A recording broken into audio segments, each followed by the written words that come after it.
Mississippi State head football coach Joe Moorhead was fired today after just 2 seasons. Sports director Noah Newman joined us now in studio with the latest. Noah. Yeah, you know, it's pretty rare to see a college coach fired only after 2 seasons. I mean, you have to go all the way back to 1955. That's the last time it happened at Mississippi State when Darrell Royal was fired before his 3rd season. So let's take a look at the timeline of events that ultimately led to Moorhead's dismissal. No one rises to low expectations. Just 2 years after nationally praised introduction, Joe Moorhead is out in Starkville. So what went wrong? Let's start with year 1. His team greatly underachieved. 3 first-round picks, but only 8 wins. Year 2 got off to a rocky start with Tutorgate, and then a home loss to Kansas State, a road beatdown in Auburn, followed by a bye-week letdown to 1-4 Tennessee that really had fans questioning whether Moorhead was cut out for life in the SEC.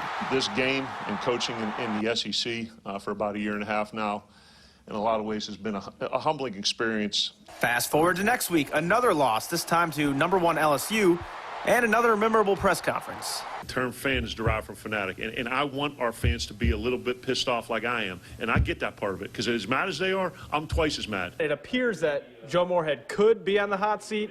Is he on the hot seat? Yeah, well, I think you're always on the hot seat in the SEC if you're not winning 8, 9, 10 games. The hot seat cooled on Thanksgiving with another Egg Bowl win. This is my team, this is my school, this is my program. I have to drag my Yankee ass out of here. And the year 2 roller coaster ride came to a jolting halt in Nashville. A practice scuffle knocked starting QB Garrett Schrader out of the game, and a loss to Louisville knocked Joe Moorhead out of Starkville. There was a series of events we had to evaluate, and we had to make the right decision for Mississippi State University.